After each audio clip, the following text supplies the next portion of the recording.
Bonsoir à tous. Donc, comme le disait Andy, je suis chimiste. J'anime une équipe de recherche à l'Institut de recherche sur la catalyse et l'environnement de Lyon, dont les principaux objectifs sont de caractériser et traiter les polluants, notamment les polluants dans l'air. Alors, comme vous le savez tous, dans l'air, l'air est principalement composé d'azote et d'oxygène, l'oxygène étant indispensable à la vie. Et il se trouve que depuis le début de l'ère industrielle, l'homme a changé et continue à changer la composition de l'air en fabriquant des polluants. Alors, il y a diverses sources de polluants, elles sont multiples. Il y a une source quand même qui est très importante, c'est la source de polluants émis par les réactions de combustion. Depuis toujours, l'homme brûle des carburants pour se chauffer, pour se déplacer, pour beaucoup de choses. Pourquoi ? Parce que la combustion, donc, qui consiste à oxyder un carburant, est une réaction exothermique, donc qui produit de la chaleur. Un carburant, c'est une molécule qui est composée essentiellement de carbone et d'hydrogène. Et lorsqu'on l'oxyde avec l'oxygène de l'air, on va transformer ce carbone en CO2 et cet hydrogène en H2O. Ces deux molécules, CO2 et H2O, ne sont pas des polluants, bien qu'aujourd'hui on sache que le CO2 a évidemment un rôle très néfaste, notamment pour le réchauffement climatique. Mais le problème principal, c'est qu'une combustion d'un carburant n'est jamais parfaite. Il y a toujours une toute petite partie du carburant qui ne sera pas complètement oxydée et qui va se transformer en polluant. Les polluants les plus connus sont évidemment le monoxyde de carbone, qui est un gaz très, très toxique. On va aussi produire, par une combustion incomplète, des composés organiques volatiles, en gros des hydrocarbures, des organiques de différentes sortes, dont la plupart sont toxiques. Certains sont même cancérigènes, comme le benzène.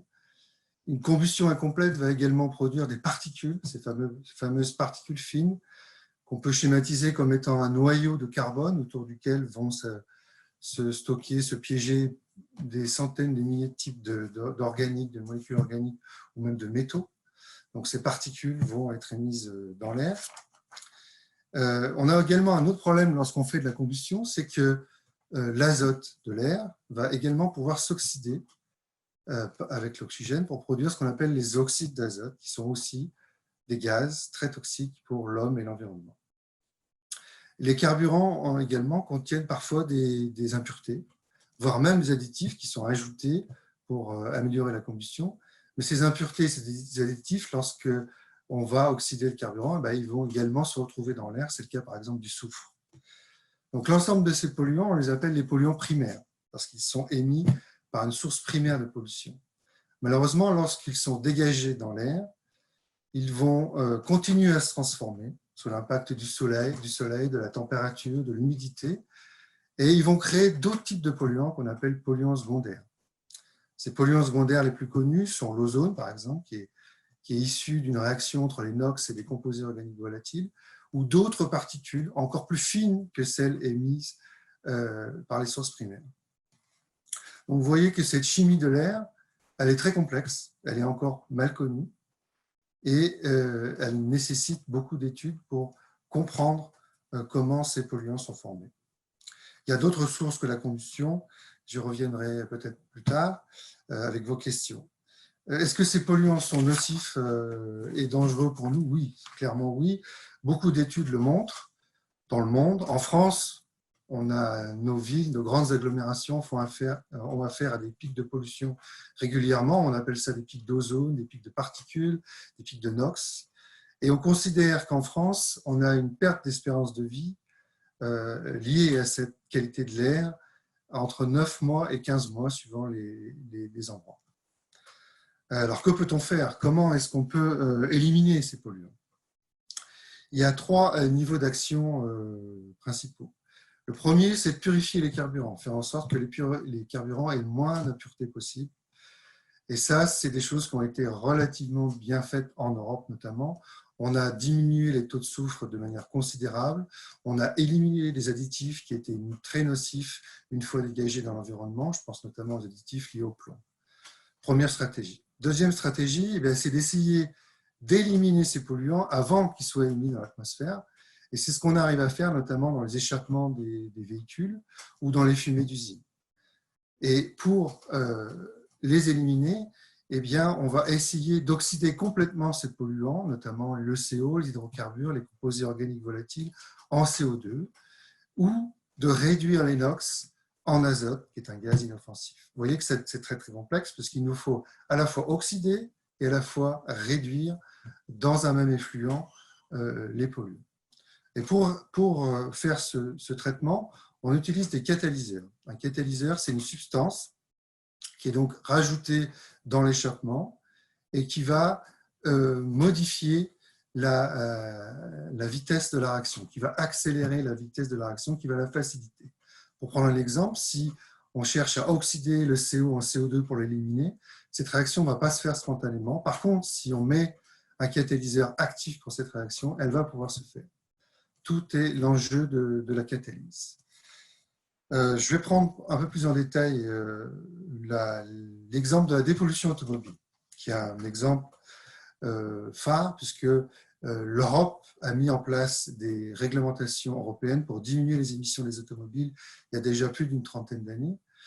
Et ces réglementations ont fortement boosté les recherches sur la catalyse de la dépollution. On estime aujourd'hui qu'un véhicule aux normes 2020 pollue en gros 30 fois moins qu'un véhicule produit dans les années 80. Aujourd'hui, à cause de la crise du Covid, le trafic routier a fortement baissé. On considère qu'il a baissé en gros de 80%. Et si vous regardez la qualité de l'air aujourd'hui, elle s'est améliorée, certes, mais uniquement sur un polluant ciblé qui sont les oxydes d'azote, qui effectivement sont principalement liés au transport routier. Par contre, ce qui est particules, ozone, finalement, les baisses liées à la forte chute du trafic sont relativement limitées. Donc, on voit bien que les efforts faits sur les émissions de polluants des véhicules ont payé et que le transport routier n'est pas la seule source de pollution, loin de là. Je vais prendre l'exemple de véhicules qui aujourd'hui sont fortement décriés, qui sont les véhicules diesel. Comment est-ce qu'on dépollue aujourd'hui un véhicule diesel? Alors, il faut savoir que cette dépollution est faite à l'aide de catalyseurs et il n'y a pas qu'un seul catalyseur. Il y a plusieurs catalyseurs qui sont montés en série les uns derrière les autres pour dépolluer les différentes familles de polluants. Il y a un catalyseur qui va d'abord oxyder, transformer le CO en CO2, les imbrûlés organiques en CO2 et en H2O. Il y a une deuxième brique qui va essayer de réduire les NOx en azote. Et là, il y a un cas particulier dans le diesel parce que le moteur diesel fonctionne avec beaucoup d'air par rapport au combustible qui est le combustible gazole, ce qui fait que dans l'échappement, il y a beaucoup d'oxygène. Donc pour un chimiste, il est très difficile de faire une réaction de réduction dans un milieu fortement oxydant. Et donc, pour contourner cette problématique, ce qui a été fait, c'est qu'on rajoute un réducteur dans le gaz d'échappement.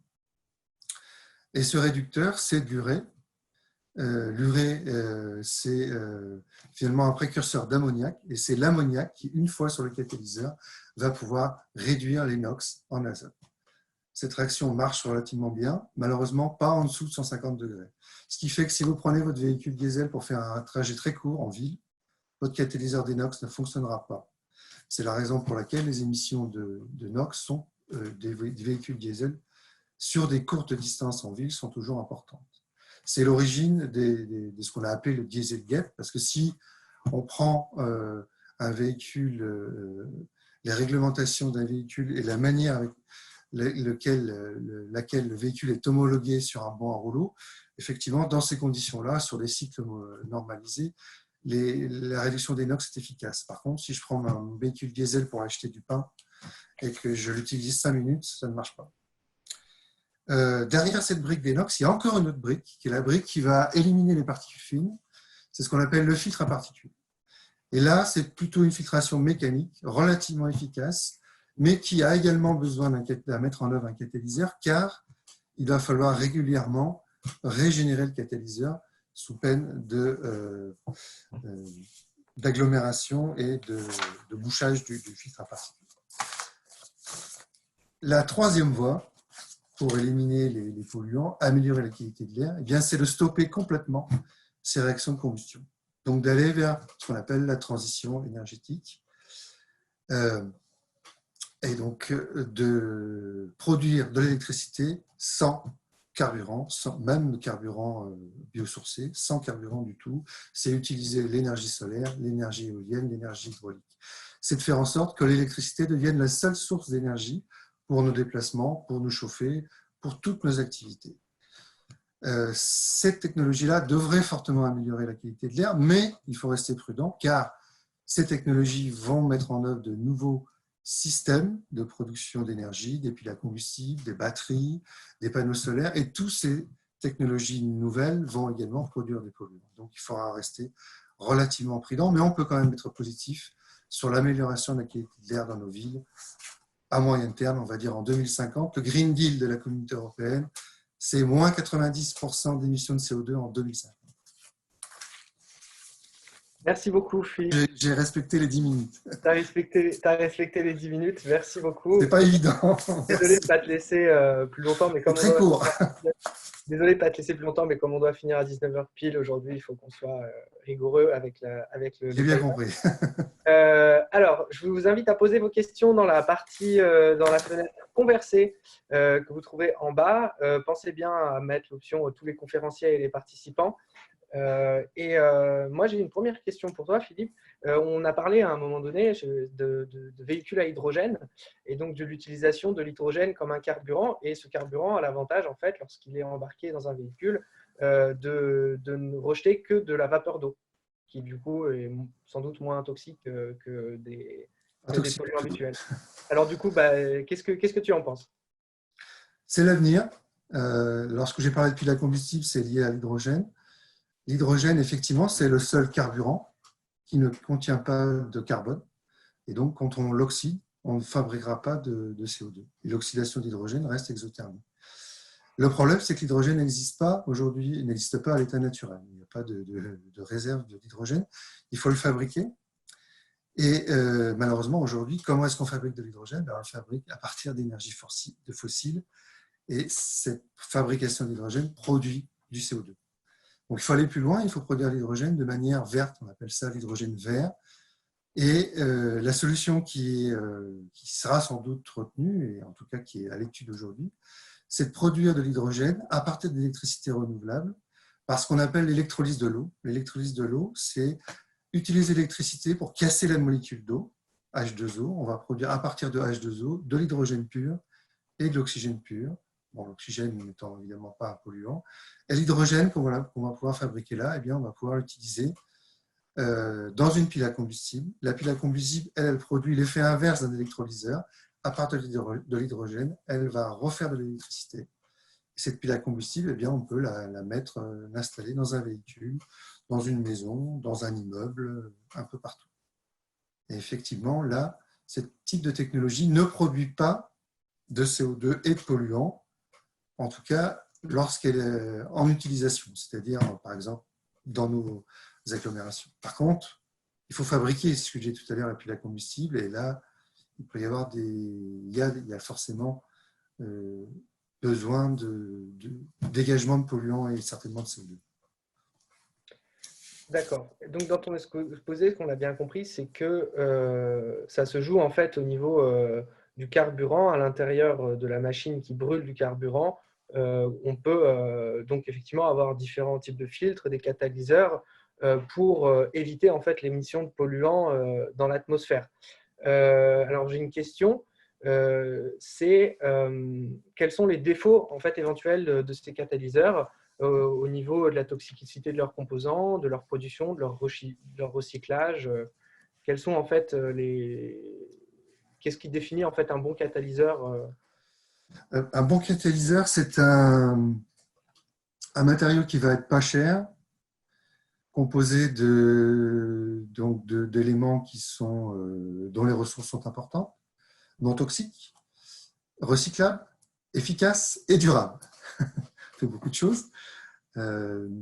Malheureusement, dans les catalyseurs, notamment des pollutions automobiles, on utilise encore beaucoup ce qu'on appelle les métaux nobles de type platine, palladium, qui sont des métaux dont les ressources sont relativement rares, mais aujourd'hui qui sont plutôt bien recyclés et dont on maîtrise à peu près le cycle de vie. sans être toxique. Un catalyseur aujourd'hui automobile a une durée de vie minimum de 200 000 km, il faut le savoir. Le véhicule peut rouler 200 000 km et le catalyseur doit continuer à être efficace. Ok, merci. Alors, une autre question, quel est l'impact du trafic aérien sur la pollution de l'air? Et selon vous, doit-on envisager une réduction massive de transport aérien pour avoir un impact significatif, au-delà simplement de la purification des carburants? Sur la pollution de l'air dans les milieux urbains, c'est pas une contribution très importante puisque la pollution provient juste du décollage de l'avion. C'est finalement quelques pourcents du temps de vol d'un avion. Donc on ne peut pas considérer aujourd'hui que le trafic aérien soit une source importante de pollution en ville. Par contre, c'est une source importante de dégagement de CO2. C'est un autre problème. D'accord. Moi, j'étais en train de me dire, dans ce cas, pourquoi est-ce qu'on parle de l'aviation à tout bout de champ pour de Parce l'impact de que l'aviation? l'aviation est un fort émetteur de gaz à effet de serre, CO2. D'accord. Alors, j'ai une question. Quid de l'hydrogène via le nucléaire? Alors, Oui, tout à fait. L'électrolyse de l'eau, donc comme je disais tout à l'heure, pour produire de l'hydrogène vert, sans émission de CO2, utilise donc de l'électricité.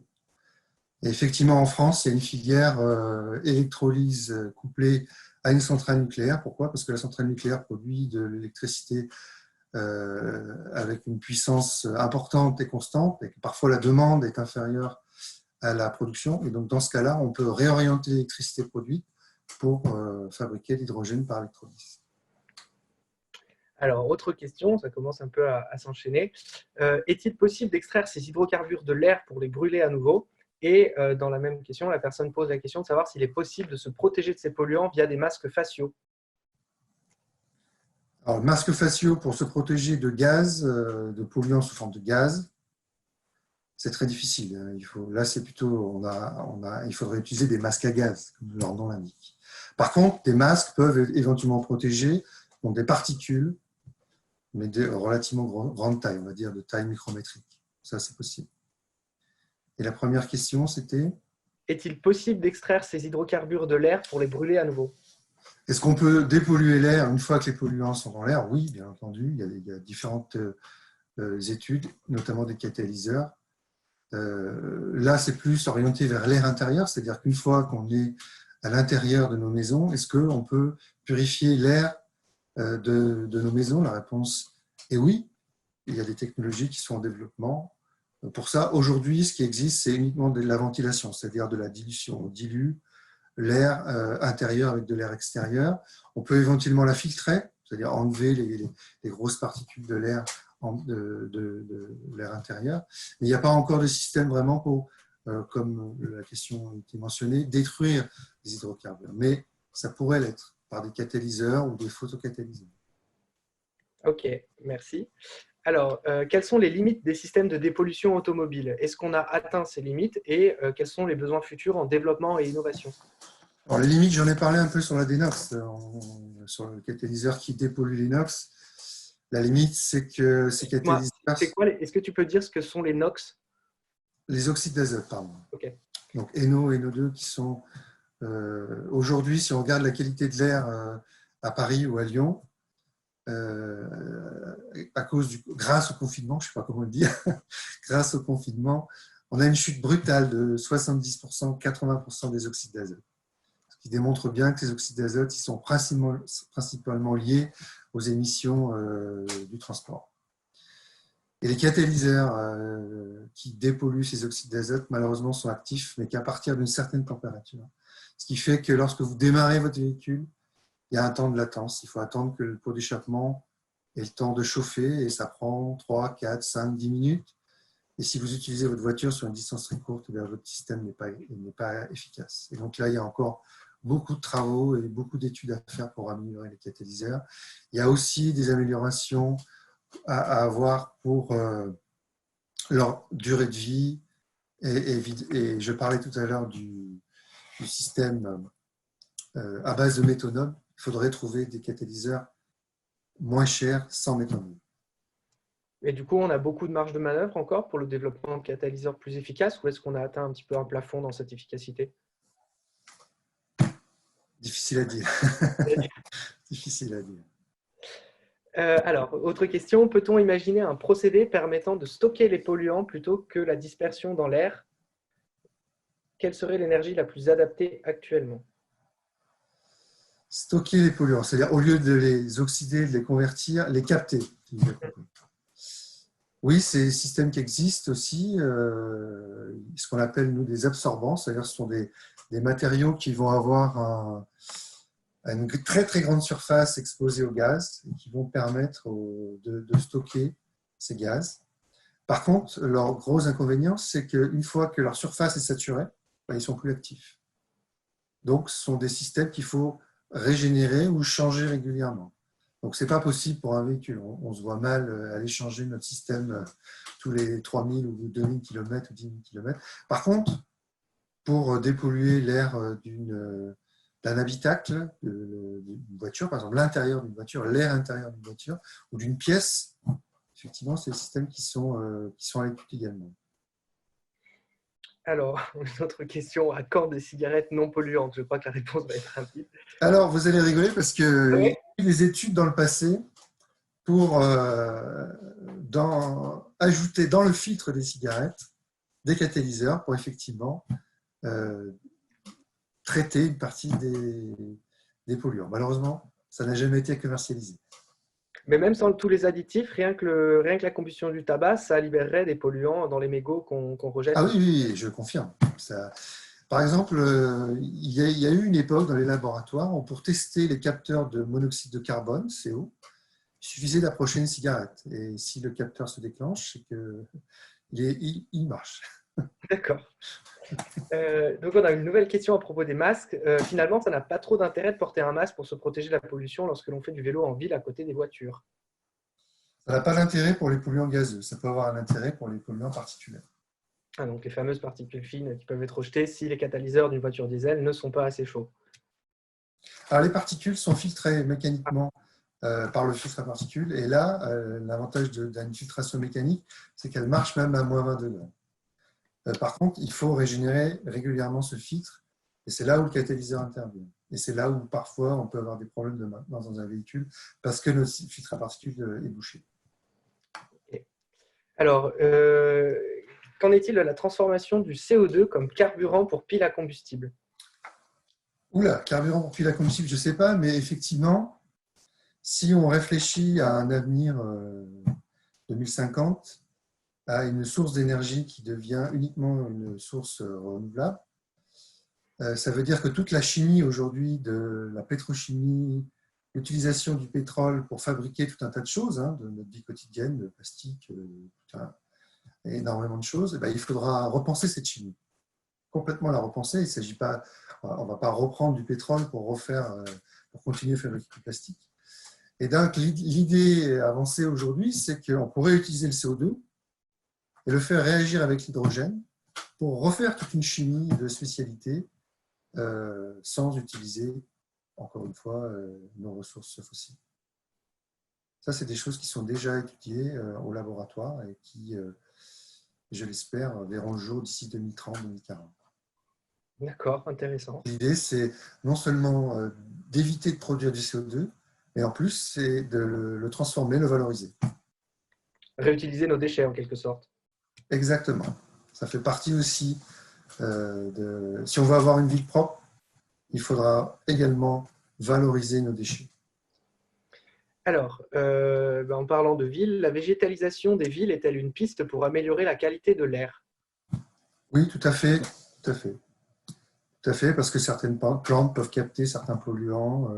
Ça peut aussi améliorer la température, baisser les températures en ville. Et on sait que les températures élevées peuvent produire plus de polluants secondaires. Il faudra mettre la ville à la campagne, quoi, en fait. Est-ce qu'il y a des plantes en particulier, des associations de plantes qui pourraient marcher qu'on Ça, je connaît? ne sais pas. Sans doute, mais je ne sais pas. Du coup, on peut faire nos recherches là-dessus. Voilà. Est-ce que vous pourriez nous parler des conséquences de ces polluants sur la santé et sur l'environnement de manière générale? Alors, sur la santé, il y a beaucoup d'études qui sortent aujourd'hui. On sait que les polluants ont un impact peuvent déclencher des maladies pulmonaires, cardiovasculaires, également des cancers. Sur l'environnement, les conséquences sont multiples, les pluies acides, le réchauffement climatique, évidemment. Il y a énormément de conséquences. Du coup, une question un peu connexe, c'est quelle est la mortalité induite par la pollution de l'air? Alors, il y a des chiffres, j'avais préparé des chiffres, je n'ai pas eu le temps de les donner, mais qui font peur. Alors, je ne les donne pas parce que ça fait peur. Les chiffres qui viennent de l'OMS. L'OMS, c'est l'Organisation mondiale de la santé. L'OMS, en 2016, a indiqué qu'à peu près 4 millions de morts prématurées dans le monde sont dues à la pollution de l'air. En France, on considère qu'on a à peu près 66 000 morts prématurées à cause de la pollution de l'air. D'accord. Ce qui est énorme, hein, si on met ça en relation avec ce qui se passe aujourd'hui. On parle aujourd'hui de 20 000. Peut-être à la fin de la crise Covid, on arrivera peut-être à 25 000 morts. On voit que la pollution de l'air, finalement, tous les ans, fait plus de morts que la crise sanitaire actuelle. Oui, il y avait d'ailleurs quelque chose qui tournait, un message qu'on avait vu passer un petit peu au début quand on s'apercevait que le confinement avait pour effet de faire baisser drastiquement la pollution de l'air. C'était que finalement, les morts évitées par l'absence de pollution de l'air allaient potentiellement compenser pour les morts qu'on allait avoir de l'épidémie. Est-ce que c'est une idée que tu partages, ça ou... Ce serait vrai si la pollution de l'air est fortement abaissée sur un an complet, sur une année complète. Là ça sera abaissé que quelques jours, quelques semaines. Ce ne sera pas forcément suffisant pour avoir un impact sur notre santé. D'accord. Bon, je suis vraiment désolé pour là, les complications qui continuent à s'accumuler, mais on ne va pas pouvoir y répondre parce que comme il faut qu'on finisse à 19h pile, voilà. J'ai une question pour toi, pour clore, qu'on pose à tous nos intervenants. Comme tu sais, on a pour objectif de raconter des histoires sur la base de ce qu'on sait au niveau scientifique en recherche.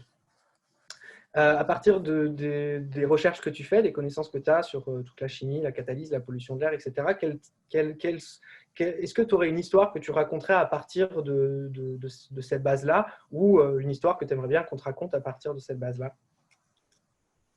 C'est difficile de répondre à cette question, mais on pourrait imaginer de raconter une histoire sur la ville en 2050 qui recycle ses déchets, qui valorise le CO2, qui change complètement de mode de vie, de fonctionnement.